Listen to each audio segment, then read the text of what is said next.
Okay, Jai Shri Mataji, Uncle Bala, that's very nice of you to take time out of your very busy schedule and share with us your glorious times with Shri Mataji.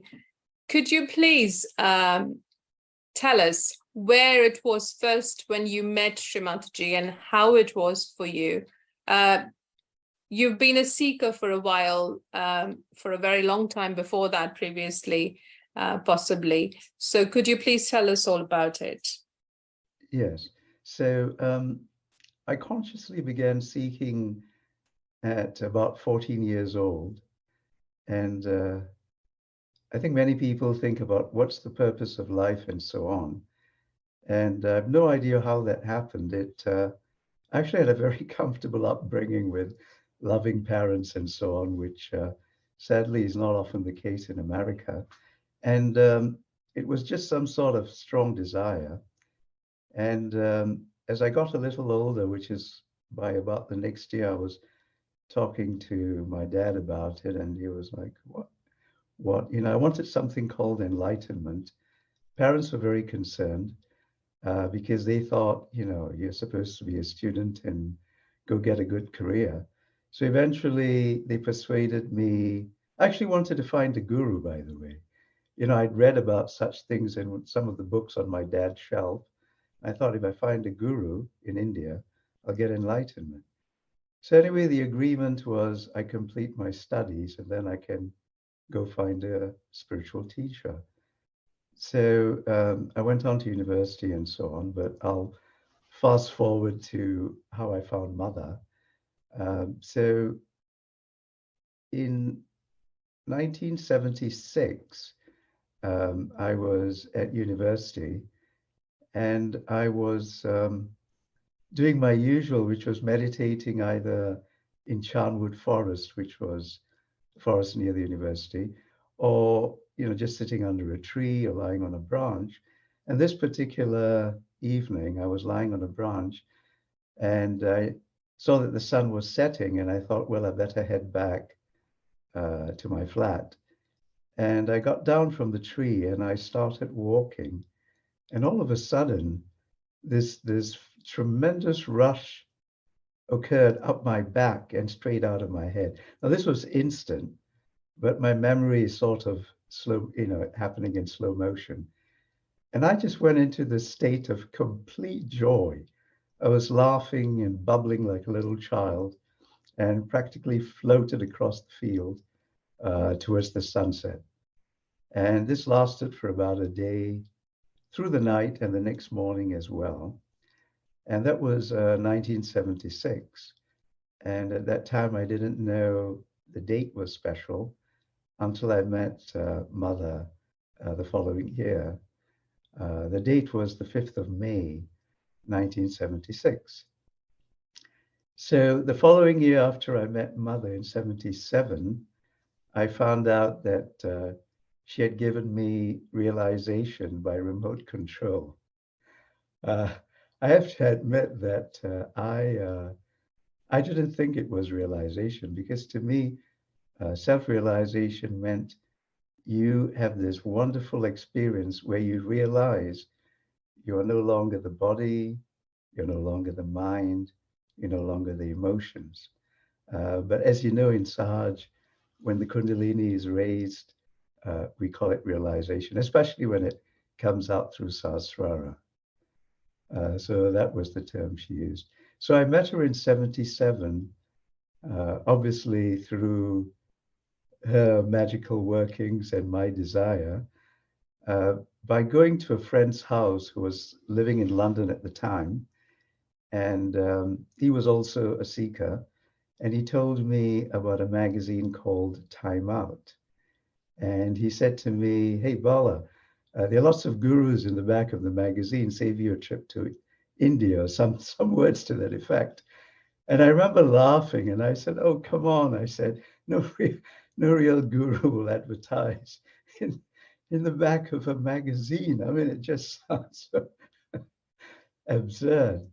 Anyway, he went off to work and I had nothing to do in this tiny room. So I looked at the back of the magazine and surely there were lots of gurus advertising everything, and they were charging money, even some for a fast track enlightenment or self-realization. And then I saw this tiny ad, which I found out later was the first ad Mother had asked them to put out. And it simply said, self-realization, this is your divine birthright. No money will be taken. And underneath it said Nirmala Devi. And, it gave the time and so on. So on that day, I went to the place Caxton Hall for the meeting. In fact, in my diary, I still have the note that says 6 p.m. Caxton Hall, Nirmala Devi, which is how I remember a lot of the details, because I kept a diary at that time and, after Sahaj as well.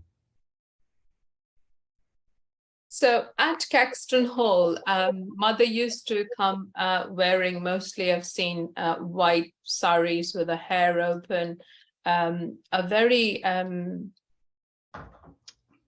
grand persona, but very unlike the guru that we have in our attention with, saffron clad or something like that with long locks and stuff like that. So what was it like for you?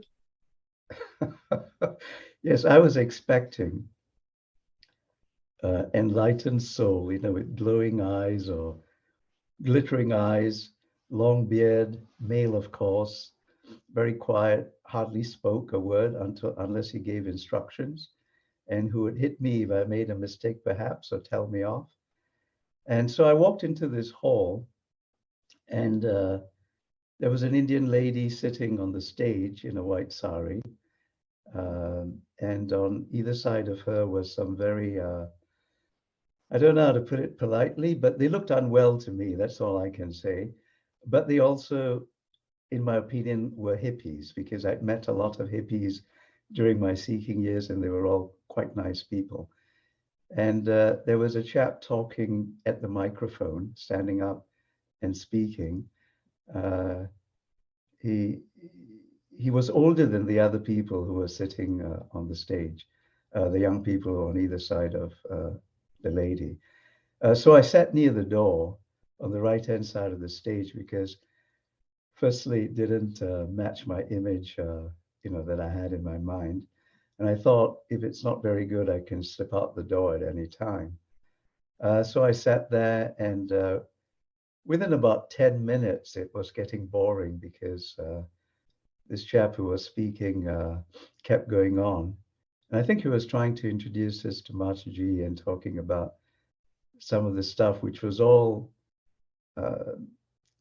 because I didn't know about all this Kundalini business and chakras and all that, because what I read were the Vedas and the Upanishads and, a lot of philosophy books. So I thought that what I would have would be like this spontaneous enlightenment.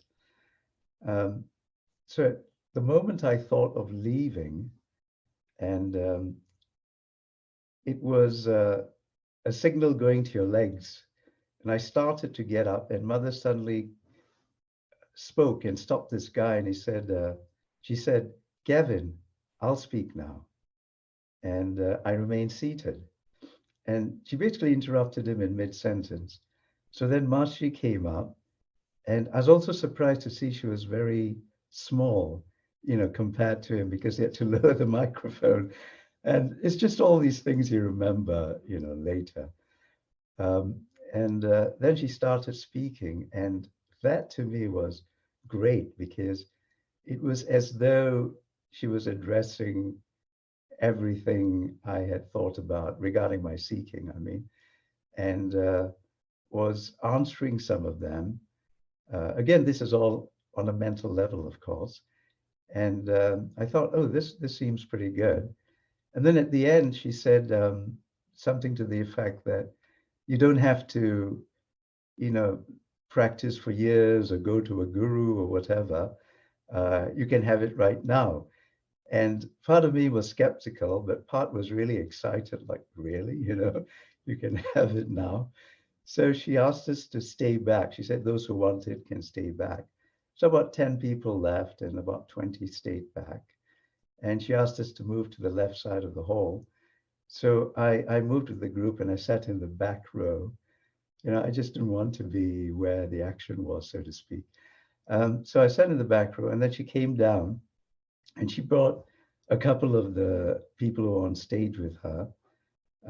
They were accompanying her.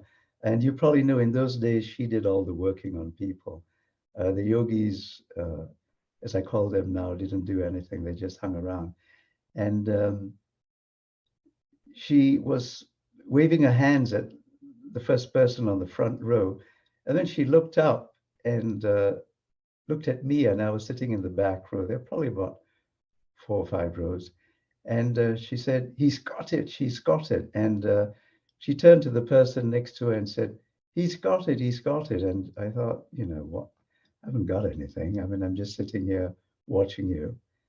And eventually she came around to my row, and she came straight up to me and said, "You've got it." No, first she spoke in Hindi. And I thought, hey, if this is a guru, you know, enlightened, they should know I can't speak Hindi. So, I mean, I can't speak any Indian language. And so she then asked in English, you know, "Do you feel it?" And I said, "No." Then she put a hand over my head, and I thought, what's going on? So I was looking up. Yeah. And I noticed she was holding her hand like really high. So, you know, somewhere up here, she's standing in front of me. And she again turned to the person or persons next to her and said, "He's got it, he's got it." And then she said, "Do you feel a cool breeze?"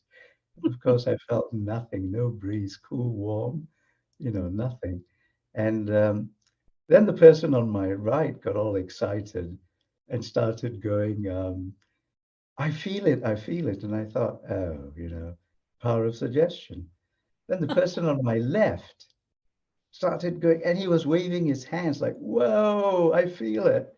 And I thought, okay, mass hypnosis, you know, because you know, these things can happen. And I thought mass Absolutely, hypnosis, absolutely. and mother wandered off, and that was it. And then the meeting was over, and I went back and to my flat, and I was kind of disappointed. I thought, well, India, here I come. And I don't know if it was that night or a night later or so.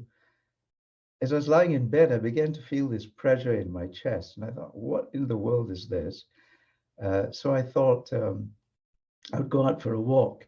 So in England, it's a bit cold in autumn. Yeah. So I got my coat and all that and went out for a walk. And then this thought just came out completely out of the blue. It said, "That lady caused this, and she will have to cure it." And there was no logic to it. And I just reached into my pocket, and So it this was a guy, thought. yeah, what's that? It was a thought. It was a thought. Yeah. Yeah, a thought. I Yeah, guess I it get was it. a thought, but it was I get it. somebody telling me that. I have no idea. Yeah. Basically, it was my own brain saying she Yeah. caused it and she has to cure it. Yes. So I remembered that this chap, Gavin, had given, you know, those days they weren't organized. So he'd ripped a little bit of paper off the edge of a newspaper and written a phone number down. Nice. So I pulled that out of my coat pocket. Thank goodness it was the same coat I was wearing. I probably had only one. And I went to a call box and called that number. It was quite late at night, but he answered. And he told me, you know, where they have follow-up meetings and so on. So I took note of that and decided to go for that follow-up. And at this point, you were a student still, or did you start work already? At that time, oh, hold on. At that time, I had finished my studies. Yeah, I had finished my studies. Okay. I was on my way to India, basically.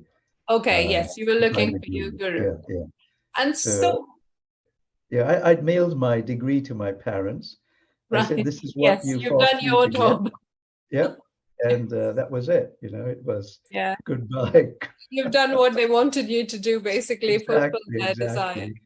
And still Right. had, and you know, all the seekers who came in those days, they know what it's like. It was an intense yearning. Nothing else mattered, you know.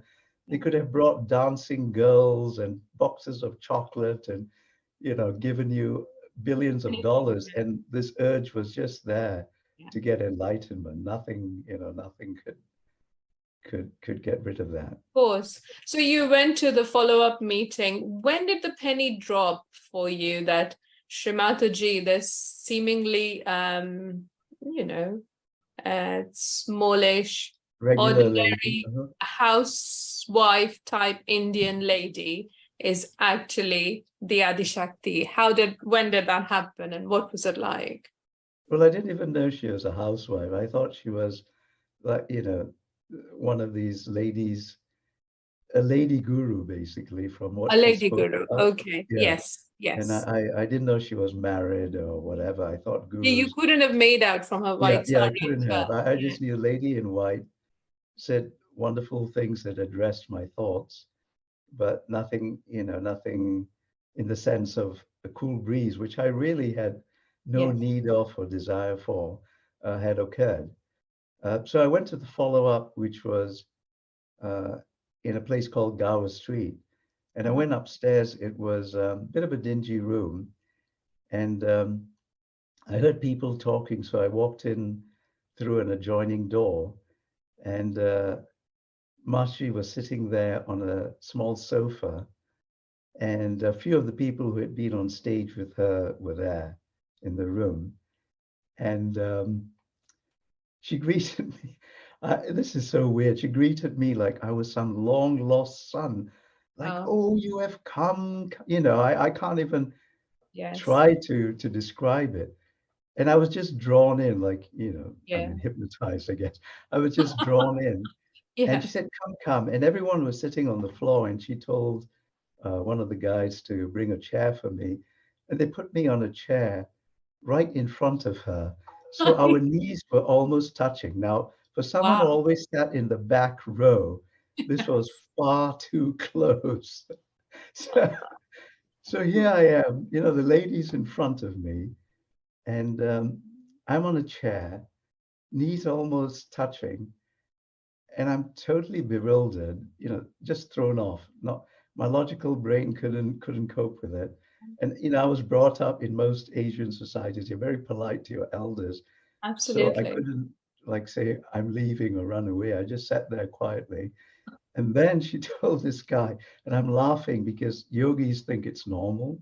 But for somebody who came from a very westernized upbringing, um, and the kind of, you know, logical brain, this was total, you know, Alice in Wonderland stuff. She told the guy, go bring some water. And I thought, water? What's that?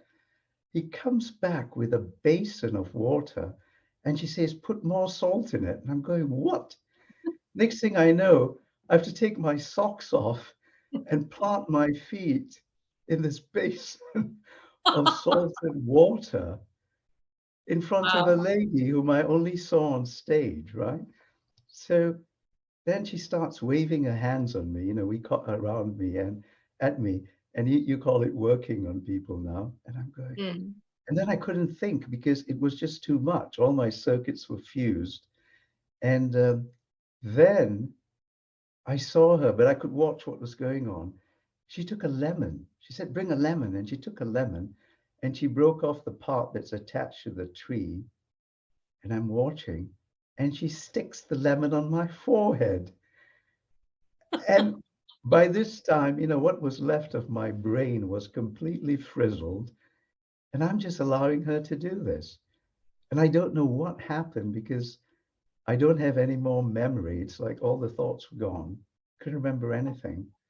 And after what seemed like an eternity, I think I was released. And I felt a lot better, you know, like a weight was taken off and all that stress that these strange things being done to me, you know, were sort of had subsided. And then I don't even remember the guy taking the water away or someone drying my feet with the towel or anything like that because my feet were dry, but my socks were not on them. That's all I remembered. And after that, I just left the meeting and went home. I don't know how long, how much time transpired really, except that after that, I felt the urge to go to her public programs, which she held twice a week on Monday and Thursday in those days. Yes. And she'd come down and work on each person. So I started attending those programs, and I realized she was something unique because in her presence, I felt very relaxed Yes. at home, and she behaved like, the mother I had back in Singapore. Yes. And so it was quite easy, to feel very much at home. And the other thing I must say is the young people who are around her, it's strange. I didn't know them. They would not have been the people I'd have mixed with, in the past. Right. They still were dressed and looked hippie-ish, but I felt like I knew them and they felt like family. I'm talking about, within a few meetings, there was something unique in that connection, which only got stronger and more obvious later on. Absolutely. So you asked me, when did I sort of know? Yeah. That took me a while. About 2 months after going to the meetings twice a week, Marcia was working on some people on stage, and I was still not feeling this cool breeze. I just went because I liked being around her. And these new people I met felt like the seekers, the seekers I wanted to be with, really. Sure. She said to a guy next to her, who she said, I remember it like it was yesterday, and this was 47 years ago. She said, Douglas, go and work on him. And then she said in the mic, nothing is secret in Sahaj. She said in the mic, Douglas is a very simple man and he's good for intellectuals. And so Douglas comes marching down. And if you had met Douglas in those days, he definitely wasn't the kind of appearance that, an aerospace engineer or an intellectual would have wanted. Yes. Working on him, so to speak. But he came behind me, and I know he was waving his hands because I had long hair back then. And I could feel him hitting my long hair, the draft. And all of a sudden, I felt a release in my forehead, like something just went away. And I began to feel a cool breeze. Wow. I mean, it was astonishing, from nothing to a cool breeze in both the hands. And the other interesting thing, which made me realize this lady on the stage was more than just special, was she looked up at me and said, do you feel it? And then she came down from the stage. This is Mataji. And she took me with her to the right-hand side of the room. And she sat on a chair. I stood to her right. And then she said, put your left hand towards me, and asked me to put my right hand towards one of the newcomers who was sitting there. And I felt an amazing cool breeze coming from Mataji. Actually, it was a gale force cool wind. Wow. Again, the brain just stops working. And tremendous heat from the guy coming into my right hand. So that was my first practical experience of what she talked about a couple of months earlier, feeling cool and heat. So there was another stage in realizing, okay, she's definitely got these powers. Yes. And is able to do something unique. But I was still waiting for my realization, for my enlightenment, because Mother kept saying, you've got your realization. Yes. Because Kundalini's come up, it's come out of Sahasrara. But even when I felt that cool breeze, I went back home and I thought, all right, I'll try it from this photograph. So back then they gave us these photostat copies. I don't know if you may not be old enough to know what a photostat is. This weird machine. I know. This photograph was on a very thin piece of paper. And because it wouldn't stand up, I used a paper clip and clipped it to a piece of cardboard I had.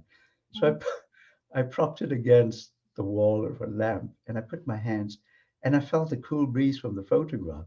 So I started writing down what I felt, and then the cool breeze went. As soon as my brain got Yeah. engaged.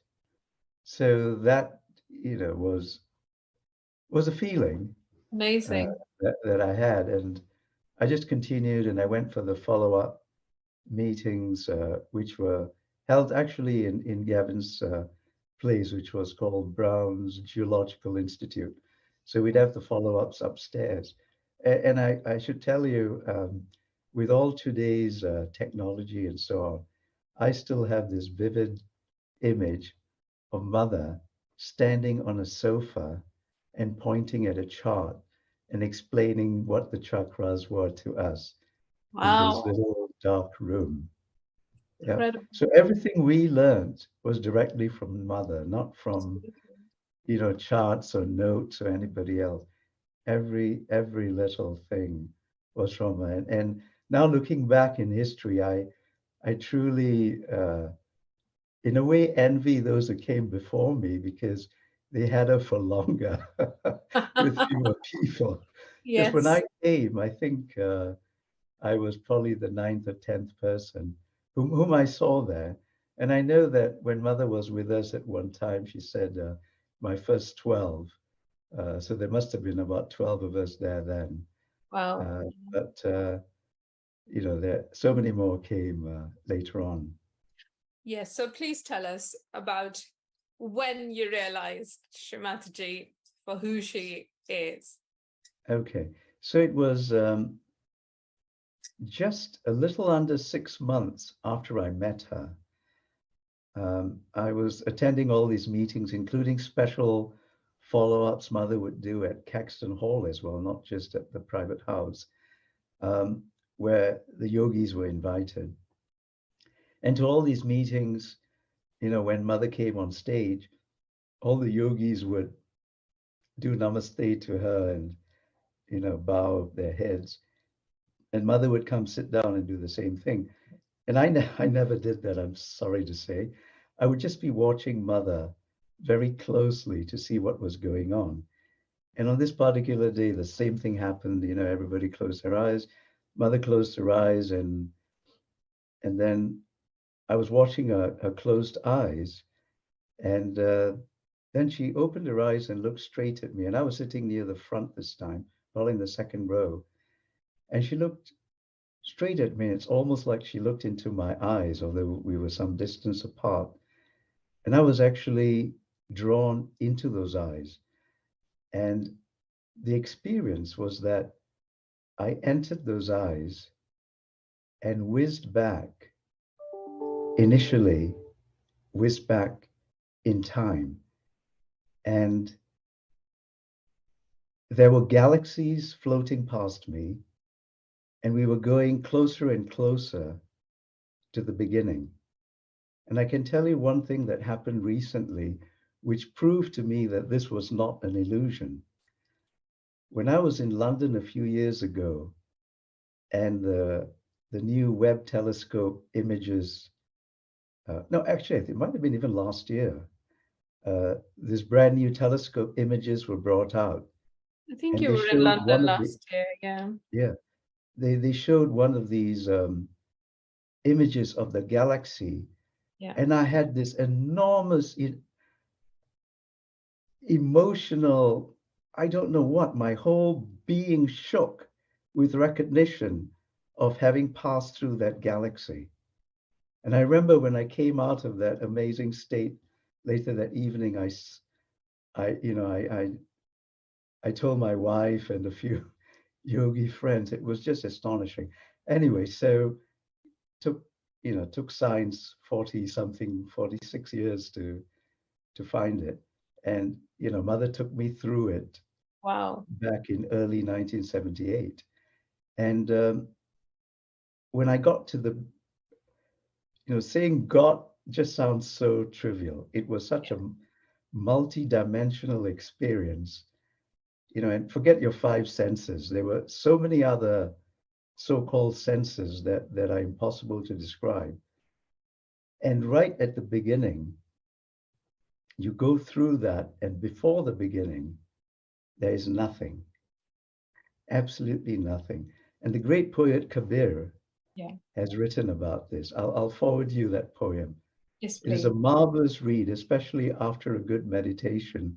Everyone should understand what it really means and why all of this is complete Maya. I mean, complete. Total. I don't know why I have to be stuck in it, but it is total Maya. And before the beginning, where there was nothing, there was a presence. And that presence was the presence that occupied the body we call Mataji Nirmala Devi. Okay. And it was a phenomenal, phenomenal experience. And I mean, so many things happened. I can't describe it, but it's truly beyond description, as many people say. And poets can get close to it, you know, like Kabir and so on, but it's hard. So after that moment where this presence was in the middle of the nothingness, I stayed in this state for 3 days and 3 nights. And all I know is, I remember this happened in Caxton Hall, which is in London, and I was living in Birmingham, England at the time. And on the third day, I heard Mataji's voice saying, "You're useless to me like this." And I slowly began to come away from, you know, come back to some sort of awareness of the brain where this message came. And then over a period of hours, it felt like, if not longer, became aware of the body. And then I realized I was back in Birmingham, and 3 days had gone by since I had this experience in Caxton Hall. I didn't eat, drink, sleep, nothing. And I was completely, I have no idea how I got back. I mean, it's just totally, you know, mind-boggling. So somehow, I mean, I don't even want to think about that right now, but people can, you know, think of the possibilities. So it was very difficult to come out of this state. And then it was like some kind of explanation. And, you know, many people, including some of the old yogis, will tell you, you know, Mother talks to you through Sahasrara and tells you things. And all I recall is, you know, being told that I needed to spread her teachings, and sitting in that blissful state would not help. And that I to be in the world, off the world, which, you know, Mother has in the early days sort of spoken about. And at that time, you know, I had no reaction to it. But now, after coming to America for a few years and looking back, I feel it was so unfair because I had got the enlightenment, you know, going beyond body, mind, emotions, everything, and going to a really deep state. Absolutely. And it had been taken away from me by the person who had triggered it off, fair enough. But, you know, but at that time, you were just the good little boy listening to Mummy. Yes. And so I ventured out of the house, and I can tell you, on my flat, everything looked so beautiful. Everything was so alive. And it's like you're walking in slow motion, and your movement is creating ripples that you know is going throughout the universe. And I, you know, you're technically minded as well in the back there. And so I moved my little finger, and I could see, Not even see, it's like you just know. It's not Sense a it. visual thing. Yeah. You just know it's happening. Yeah. And everywhere I gaze, it's completely indescribable. And there was this infinite love. I only used to love um, babies and animals, I mean, and of course your family and your parents. Yeah. But this was, it just flowed everywhere, not just to animate objects, but Yeah. to the stones, to the rocks, to everything.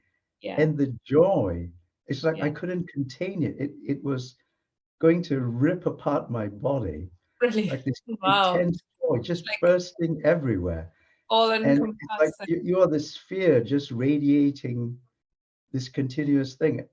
And it's good I was in England because I'd have been fired from my job because I hadn't been to work.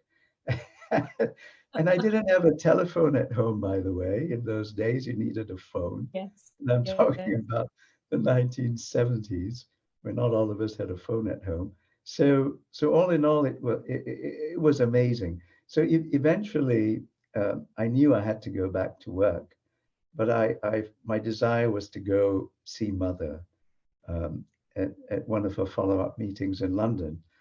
So I was able to drive, although I can tell you it's a very strange experience where this consciousness is watching Bala sitting in his little car driving to London. It's a very strange Yes. state to be in. It was at that time. Now, most yogis, hopefully after a good meditation, a deep meditation, are in that witness state. And I went and sat down right in the front this time, like I got to be near her.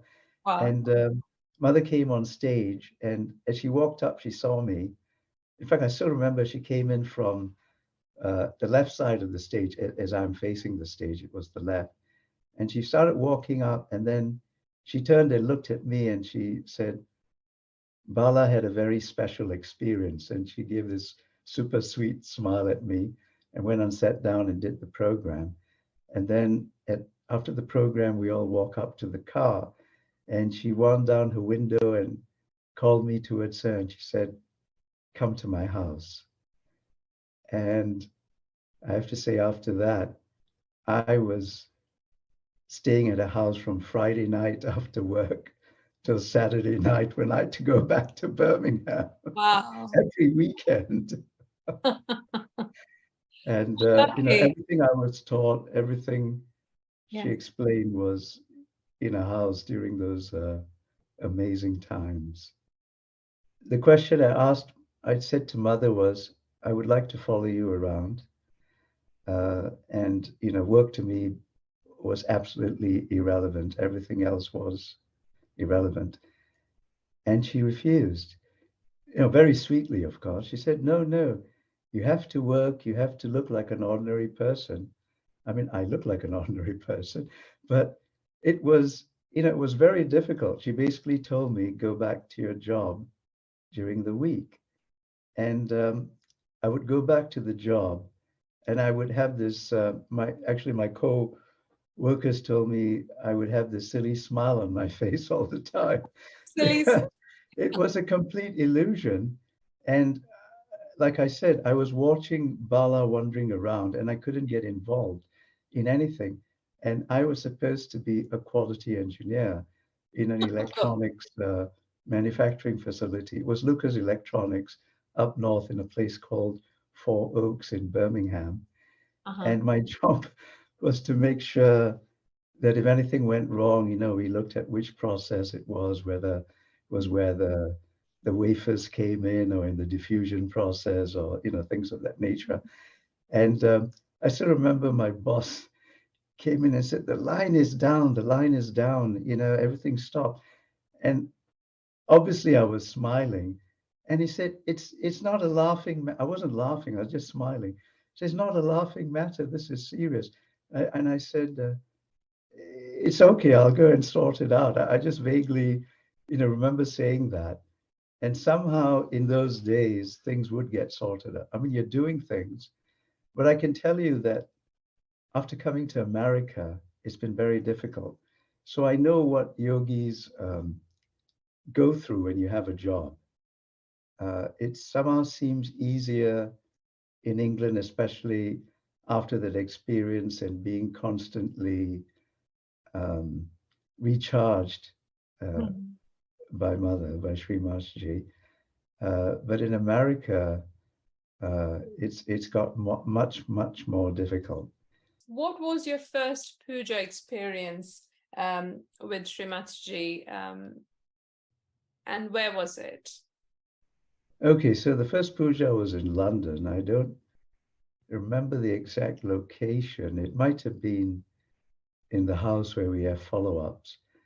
It would be Ashley Gardens or no, Mother didn't do pujas in her house, not that I recall. No, because Cheltenham Road probably then. Yeah, because the servant was there, and people popped in. Non-yogis would have popped in, so it would have been in either there or the what we call the Temple of All Faiths. Yes. But I know it was a room because it couldn't have been the Temple of All Faiths because it was a room, and there was a table there. And by the way, I'd never done puja in my life, Right. and my my parents didn't do such things either. So at least not in the house. I don't know if they did it in a temple or church or whatever. Yes. And so I saw people going up and doing something on her feet because her feet were blocked. I was sitting on the floor this time, not on a chair. So I slipped behind a table. There was a table there, and I slipped behind this table, which was on the right-hand side of the room.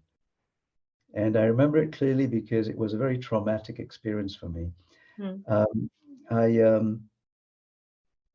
Oh, by the way, this puja was before I had this experience. This puja is before the experience. Interesting. Okay. I just thought it was one of those regular follow-up meetings. Yeah. So next thing I know, Mother finishes talking, and then she's calling people out. And she says, "Oh, you can come wash my feet." And I thought, what? So I slipped behind this table, like wash my feet. I had this Hindu Christian upbringing. I went to a Methodist school all my life. Kindergarten was St. Paul's Church School. Yeah. My parents had told me you never touch a human's feet, I mean, period. And even though they had Hindu background as well as went to the same, Christian brainwashing schools. So not that there's anything wrong with Christianity. I enjoyed every moment in my school. Yes. I sat there, and then, so all these yogis, when I say all, maybe 5 or 6, were going forward one at a time, and they spent an awfully long time washing those feet. And suddenly I hear Mother's voice saying, "Bala, Bala, come." And I'm thinking, how come she can see me behind this table? And she says, "Bala, come." And I thought, no, I can't. And my head was swimming. And she says, "Come, come." And then all these yogis are, turning and looking at me. And then it's the thing was, this is an older person telling me to come. Absolutely. That Asian. You have to obey. Upbringing, right?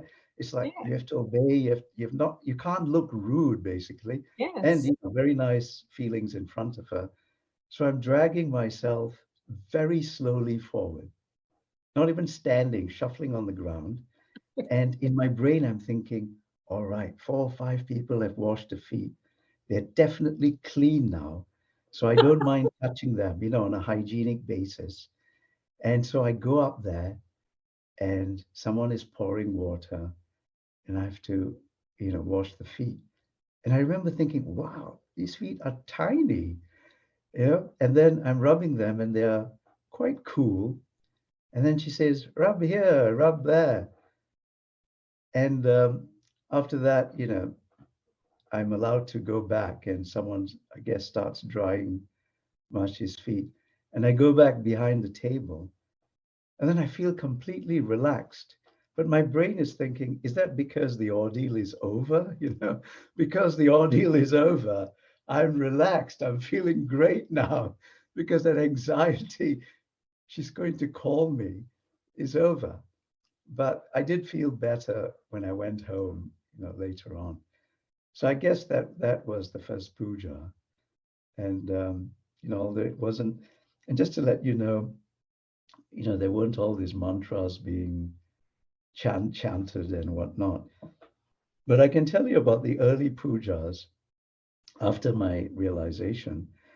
They used to be held in the Temple of All Faiths. Mm-hmm. So we had to be there at 9 a.m. And it was a concrete floor, no mats, none of that comfort.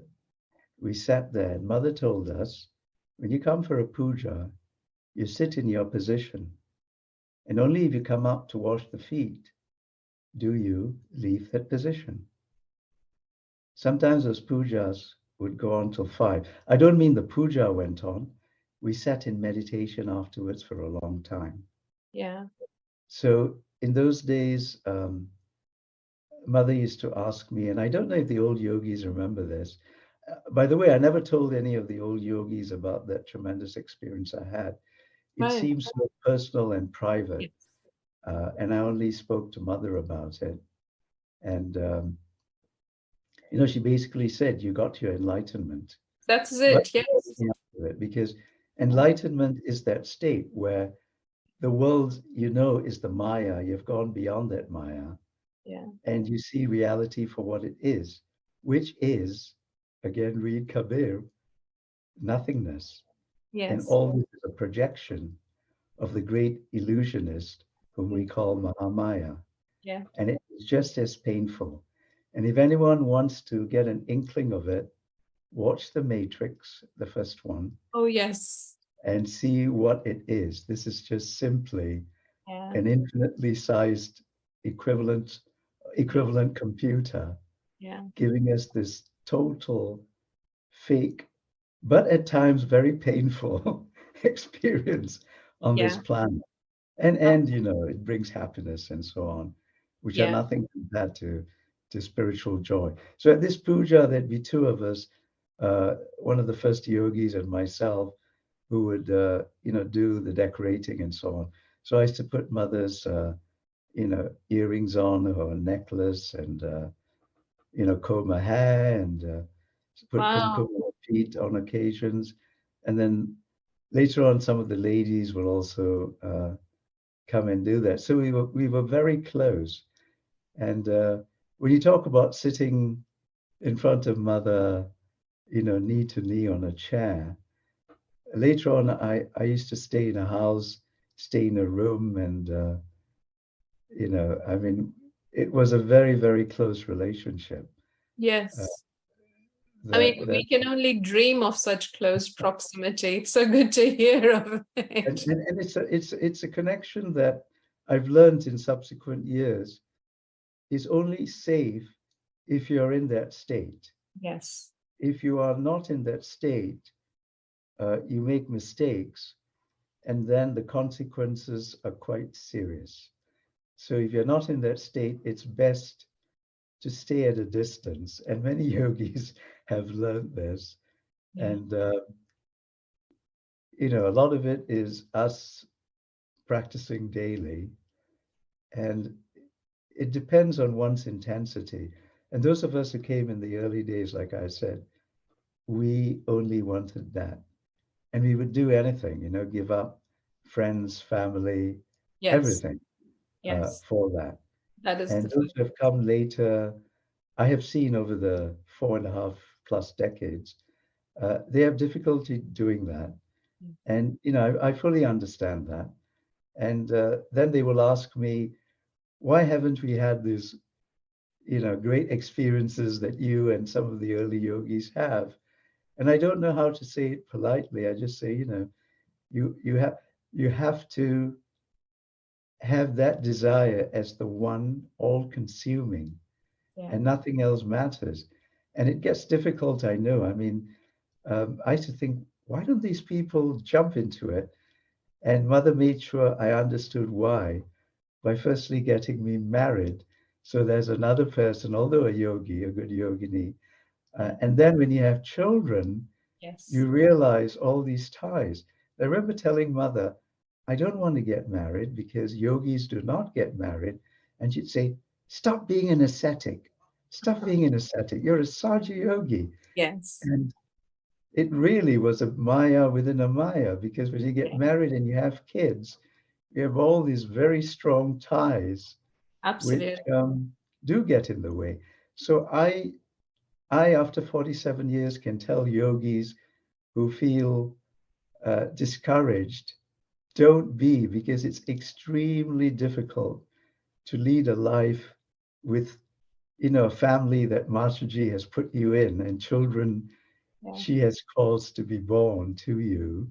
Yes. Um, realized souls, of course, being born, and all those attachments, and still pursue the meditation fully, because you're trying to also provide for your family.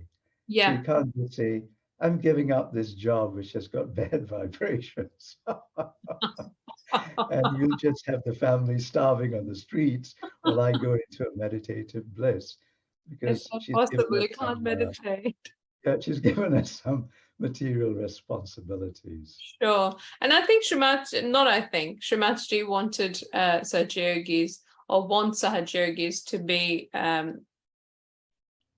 role models, basically. Yes, in the world and Or, off the world. So I yeah, think the best we can do, I mean, I should just speak for myself. I'm sure there are yogis who have, evolved far to far better states than me. But I think from my side, as long as you're behaving as a good person, a dharmic person, that's it. and going into those meditative states, still feeling vibrations, avoiding, negative vibe things, and having that blissful state with the divine at least once a day, if not more often, and taking care of those you're responsible for. It's Yeah. not too bad, but it is nice to go off into those states. And occasionally, when you go off into the forest or a quiet place in the park, you Yeah. can enjoy that. You can enjoy that for hours. Yeah. So do you still manage to get up at 4 a.m., do your Shubit meditation? And will you tell us, please, about how the Ashram of the North came about? And because Shrimatji actually gave you written instructions, didn't she, about what you need to do? Oh Am I yeah, right? yeah, Yeah. yeah, yeah. So would you please tell us about that? Right, right. So in I think it was 1980 or so, I was working at Rolls-Royce Aircraft Engines in Derby, and actually no, prior to that, when I was in Birmingham, Mother said, to me, buy a house with a large living room so you can have meditation programs in there. So with my meager British income, I bought a place out in Tamworth, which is all I could afford then, and used to have programs in my house. And prior to that, I was having programs in Birmingham, England as well, which I started actually after that peak experience. I felt everyone's got to, have this fantastic experience. So I put an ad out, same like Mother's ad, pretty much identical, and had people coming to my house to meditate. And sad to say, every one of them who had a strong experience went straight down to London and decided to live there because Mother was there. Um, and for yogis who, feel that, you have to do a lot of decorating and so on, I have to tell you, I had that photostat copy clipped to a piece of cardboard, leaning against a wall on an old brown table in an old flat, which was the only one I could afford. And I had 7 chairs laid out, and I had 7 people sitting there, and I didn't say a thing to them. They answered the ad, they came in. I said, please take a seat. I had Mataji's picture there, a little candle in front of it. At that time, I didn't even know about putting bandhans with the candle on the photograph. The candle was just there. I said, sit down, put your hands out, sit upright. Went behind them, worked like Mother had taught me. And through her grace, every one of them And it's not just the cool breeze. They went into thoughtless awareness. And one elderly man had such a powerful experience. He stood up, pushed his chair back, and prostrated on the ground. And again, I had never done that before, Mother, up to that time. And this Englishman said to me, "Where is she? Where is she? I have to go to her." And he stuck his right hand into his pocket and pulled out a wad of 10 and 20-pound notes to give me money. And of course, like Mother, I just laughed. And I said, "You can't pay for it." And he shot off down to London. And when Mother met him, she told us later that he was an ancient seeker who had damaged himself by going to India over, for I think a year or more, and had tried so many gurus. She made him write down their names, and he had filled 2 foolscap sheets with the names of every guru he'd been to. So we had some amazing times. So the point I was trying to make is, if you want to work on somebody, you don't have to have a big altar. You don't need a permanent meditation room. Look at where the yogis meet on Saturdays in London. You just rent a place. It's the vibrations of the yogis and their devotion in London that creates the vibrations. There are people, particularly in America, who have the illusion that you have to build vibrations in a permanent place that is owned by us. And I don't say that is wrong, but you can have public meetings anywhere, anytime. I had a guy in the library park who was interested, and he got it. And there are yogis here who hold meetings in the park, American yogis and yoginis, who are giving, raising kundalinis of hundreds of people. So for the few who think you need a special location, no. And for the many who are already doing it all over the world, it works. It's a living process, and it is not bound by boundaries. Exactly, and that power is everywhere. I mean, you hear of old yogis who decades ago gave realization in schools in Algeria and other countries. So it's there. You just have to be willing to allow it to flow through you. So getting back to Derby Ashram. So in 1978, we thought that the Tamworth house that I had was, Mother came there a couple of times, I think, and we had the first Krishna puja there as well, which was really nice. But then I got the job at Rolls-Royce, so I felt I had to move to Derby. Rolls was in Derby, and so Mother said to buy an ashram. So I was able to buy this 5-bedroom house with 2.5 baths, which is unusual in England. Usually you have 10 bedrooms and 1 bathroom. I'm joking. But this was a very old house built in the 1800s. Whoever owned it had added some stuff. And so she told me, you got to make it into a Paka ashram. Wow. And she gave me all the instructions for the discipline. And then she had the Indian leader or coordinator, whose name was Rajabai Modi. I think he was the first coordinator there, to type up the puja instructions. And so I got those. And we used to do a full puja every morning. So we had to get up at 4 a.m. We went out and shoe beat. We, of course, we had to, I don't have to tell you that you have to do your morning ablutions, of course. And then you go out and shoe beat. And then we came back to the meditation room and had a full puja. Now, when I say full puja, in those days, we did not have the elements. And even the pujas we did with Mother in the early days, there were no elements. It was just water. And they worked just as well. And we had fantastic, fantastic vibrations afterwards. So we did that. And then after that, we sat in silent meditation, which would have lasted for hours if we didn't set little buzzers to stop and go off to work. It was that it was that marvelous. I mean, the Amazing. blessings of the divine grace Yeah. was supreme. And every one of us who lived in the ashram would go up and wash the feet. Wow. So it was collective. And also in the ashram, we had equality for those few people from certain parts of the subcontinent who Mhm. think that only women should be cooking and looking after things. Everyone had a Oh, responsibility good. back in 1980, and we all took turns cooking. Nice. We all took turns washing up the mess we left in the kitchen.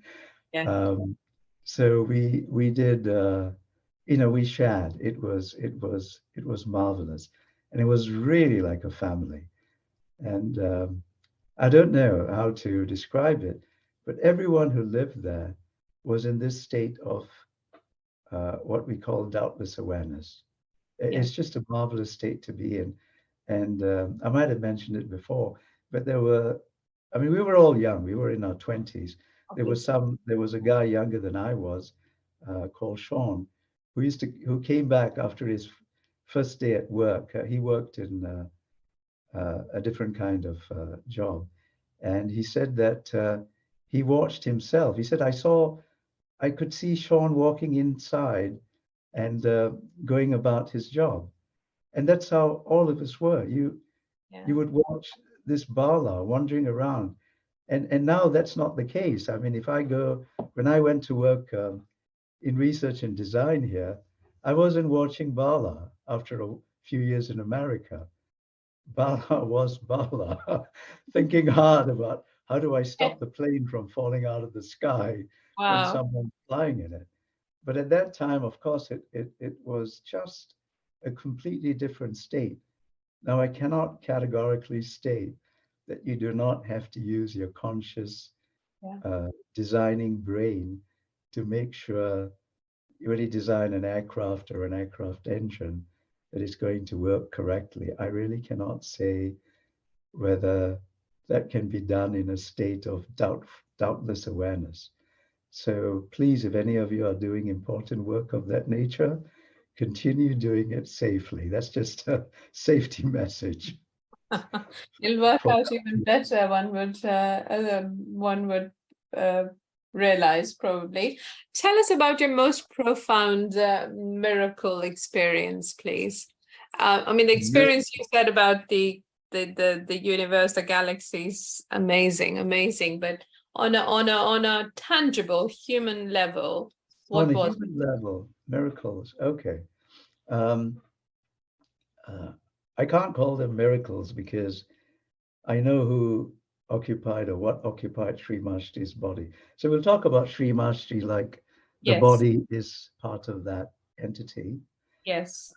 When it's actually the reverse, the entity is occupying that body or part of it is, was attending a cancer patient who happened to be the wife of mother's former medical professor. They were in London, and she had terminal cancer. They couldn't cure, so the professor had come and asked mother. So Mashi had sent yogis to work on her, and I didn't know about it till mother told me.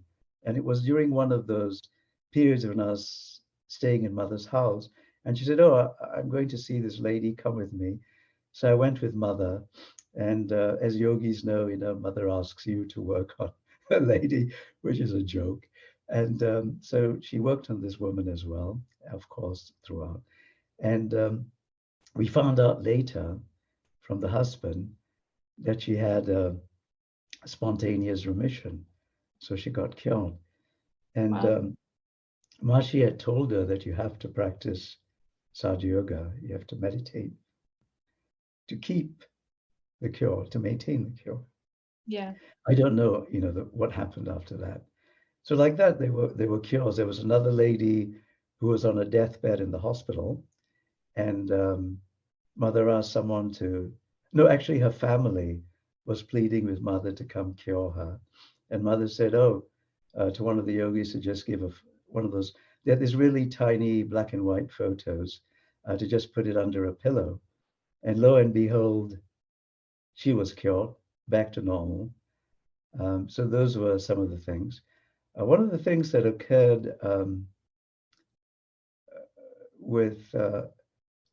through me was in Birmingham, where I was having these meetings. And there was a lady, and our meetings were purely about meditation. There was nothing about curing. There was nothing about relaxation, nothing about stress reduction back then in the 70s and early 80s. So this lady wanted to meditate, and she was brought in on a wheelchair by her husband, who was not interested in meditation. So again, this was England during the days when it was all English people. We didn't have people from other communities coming. And I remember Mother used to comment that all the seekers are English, and the people who come from Asia just seem, and I'm talking about the 70s, things have changed a lot. So not meant to offend any communities. She said all the others have just come here to make money or to succeed in life, whereas the English have been, seeking for a long time. So this lady was brought in, and the husband would pick her up and put her on a chair, and then he'd come back later when the meeting was over to pick her up. So I was in at Mother's house the following weekend, and I just told Mother about this woman, and the husband had said she had multiple sclerosis, which I'd never heard of before as well. I learned many diseases in Sahaj actually about them, and I also learned about fake gurus in Sahaj. I didn't know about any of them except the TM guy. Yeah. Mother told me what to do. So the following meeting, when the husband brought the woman, I didn't want people to see any weird things going on. So I told the husband, put her at the back of the room. So we got a chair at the back, and he placed her there. And, I started the meeting, and while people were sitting, meditating, we didn't have, didn't play a talk either then, unless you had Really? a tape recorder. I'm talking about, Yes. 1978 Yes. when I was doing them Yeah. in Birmingham. So I stood behind this woman and I worked on her as Mother had instructed. And I felt things clearing out because by then I was feeling vibrations. I had all the experience and so on. Yeah. So I thought, oh, I'll ask her, can you stand? So she kind of got up gingerly, and her legs were trembling, but she stood and she was really excited. So I said, see if you can walk around the chair. And she held the chair and she walked around it. I mean, a bit wobbly. Now, you have to remember England, I mean, you live in England, so you know, but unlike America, England had a wonderful healthcare system. Yes. And so she had therapists who came and helped to keep her muscles reasonably supple, or her husband took her there, but they weren't strong because she didn't walk. So it worked. So the husband came back. So after the meeting, so then she sat to meditate, and I had to run the meeting, so I couldn't be spending more time with her. And then the husband came after the meeting, and I went back there and to the back of the room, and I said to her, "Try and stand." So she stood up, and then her husband was, I mean, he looked completely amazed, and she wanted to walk. He'd brought the wheelchair, so she held his arm and hobbled out of the room. Wow. So there was this cure of multiple sclerosis for a woman who was crippled, who was in a wheelchair. Amazing. So that was pretty remarkable. I have to tell you though, because of the state we were in at that time, I Yeah. didn't think it was remarkable. I just thought, well, Mother told me to do this.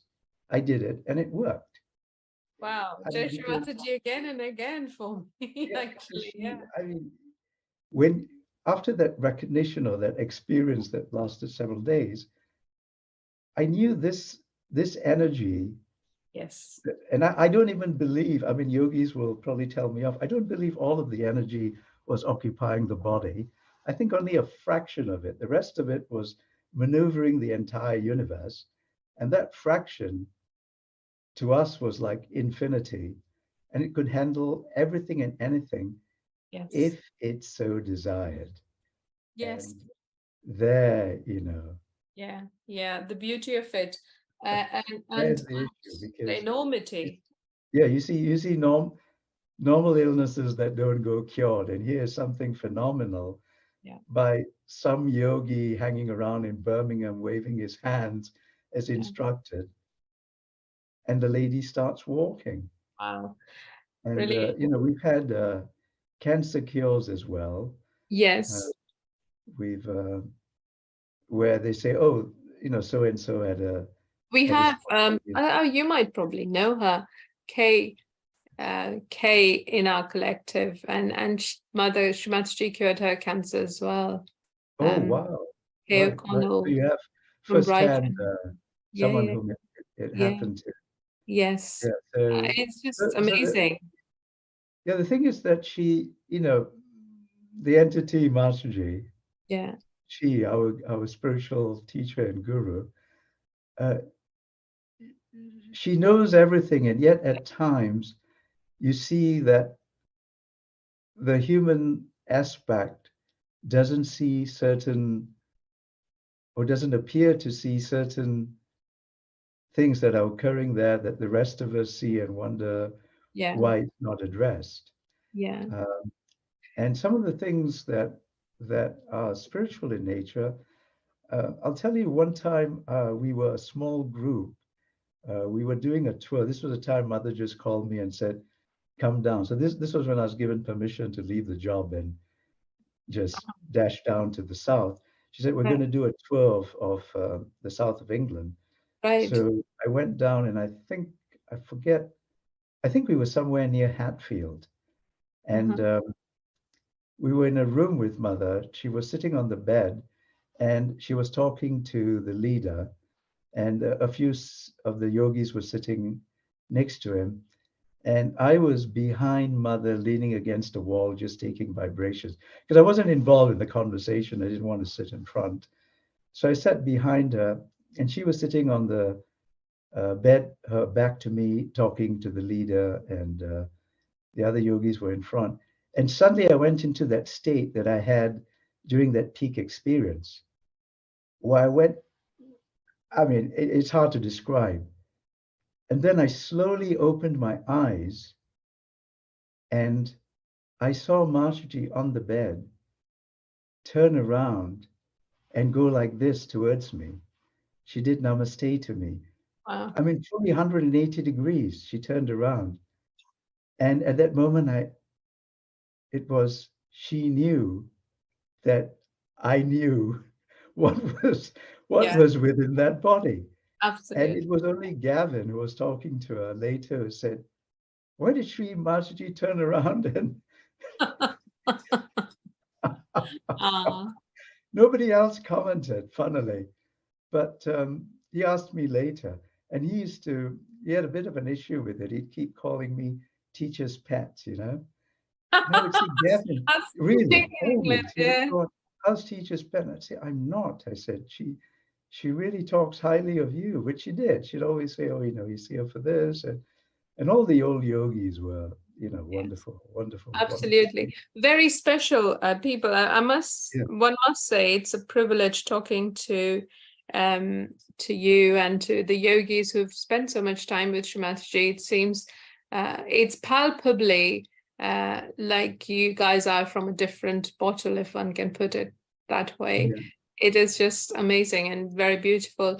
To conclude, would you please share with us some those times when you spent with Shrimataji, what are the kind of wisdom is probably not an adequate word, things that you'd like to share with the collective, please?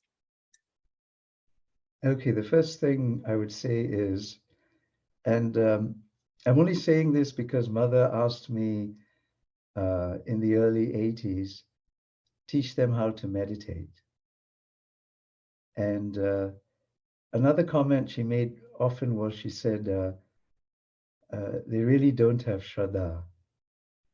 And Shraddha is a word I never knew before, because I said I did not know Sanskrit, Hindi, or Marathi, or whatever. But it is like this surrendering, very emotional, deeply, giving everything. You probably know the real Devotion, translation, total. devotion. But the meditation I can see, because a lot of yogis are devoted. There's no question about it.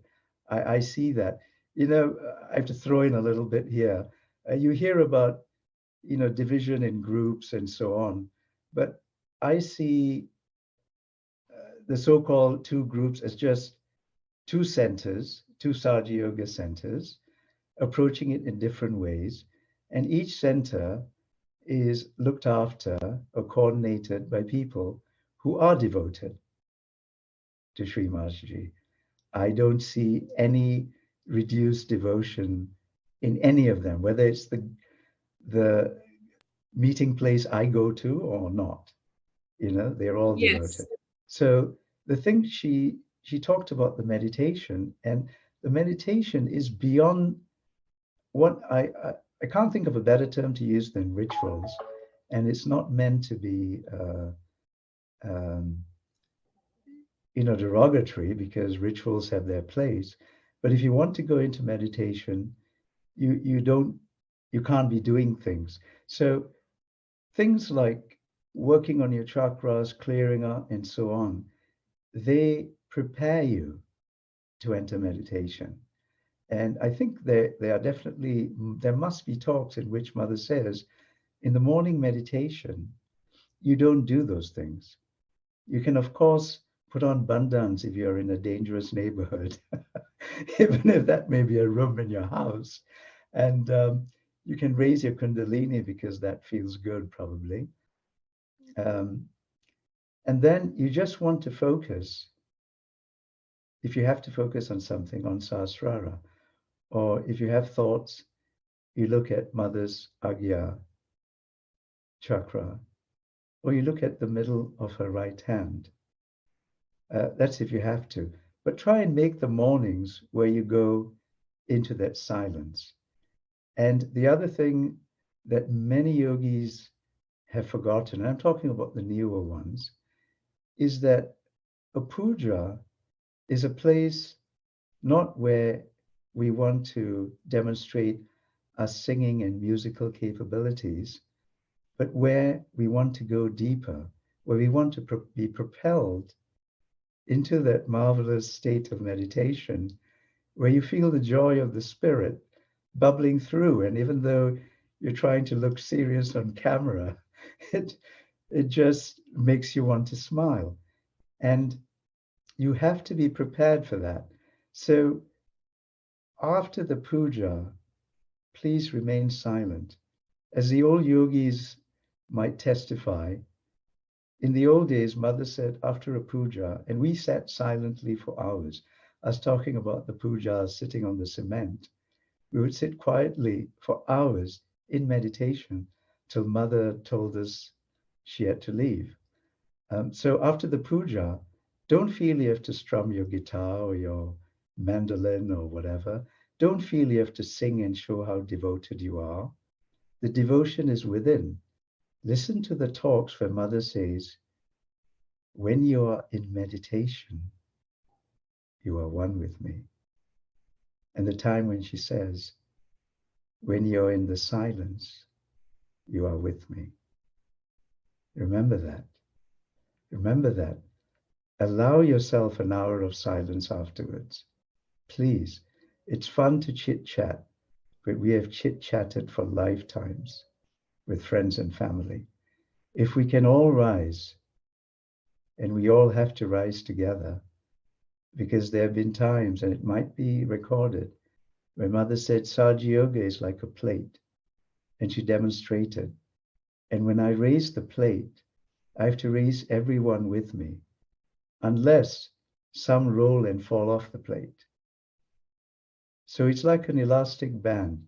We can have some yogis, and all over the world we have yogis like that, who try and move forward with Mother's grace and with their dedication and discipline, but the elastic band of the collective pulls you back. And sometimes if you aren't careful, you find out the way an elastic band works is you are behind the collective. So it's in all our interest to encourage our fellow yogis to go into that silence. And that's what we had in Derby. We had the silence after this puja. And we did that again in the evenings. You sat silently and meditated. And at midday, if you could, if you had an office with a door that could close, and anytime, anywhere, just go into the silence. And that's where we find her. That's where we feel her. And that's where, you will enter that state that Wow. Kabir beautifully describes. The And poem is called Abode of the Beloved. look forward to that. Please do email it to us. That would be lovely. Thank you. And Jai Shrimati Ji. Bye-bye.